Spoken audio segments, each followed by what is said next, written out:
feminine sexual psyche in Lady Chatterley's Lover, the groundbreaking book I told you about that actually has produced the whole pornographic revolution that we have since experienced, for good or for bad. That was published in 1926, in case you're interested. He died in 1931. This was published around the same time.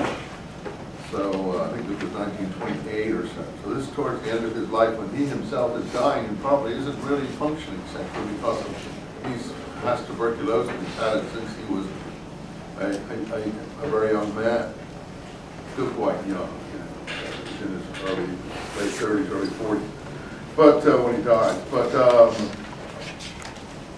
his sensitivity to flowers is amazing, and I think this is what I think probably would endear him to women, probably more than men in the class, because I think women actually respond to sensitive men. Men think that they are responding to brute force, that they love the, everyone, lifting weights and, what do you call it?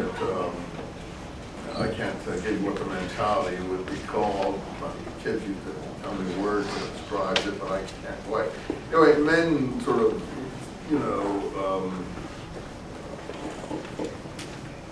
I would say Yabo men,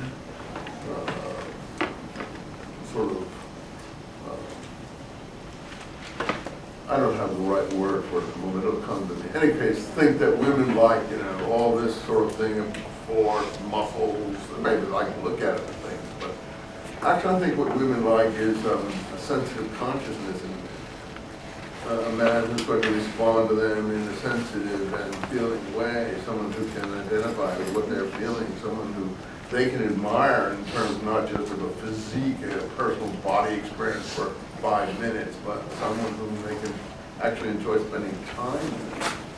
It's not just a slob. Lord fits that bill.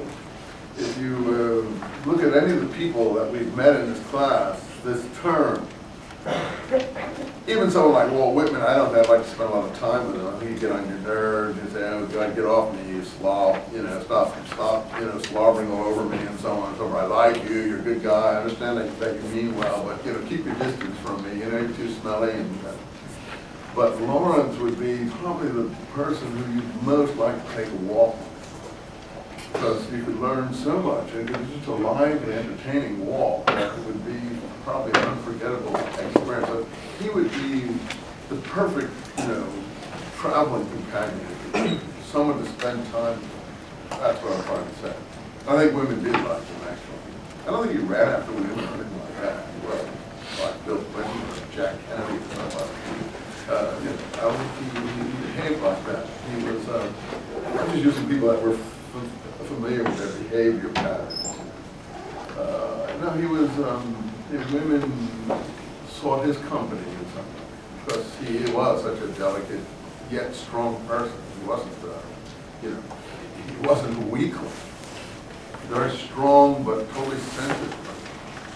So that comes through in the book, and he puts it here. Either there's instant sympathy or instant contempt and indifference. Most people despise everything BC that isn't Greek for the good reason that it ought to be Greek. If it isn't, it's such good writing. Really good writing. And he just throws it off. It's just like he's talking to you like a person. I don't know if you can appreciate good writing from bad. Good writing is something that is fun to read. It entertains you. You can read People magazine until you're blue in the face, or the newspaper, and you'll find, you'll just like, ugh, enough of that,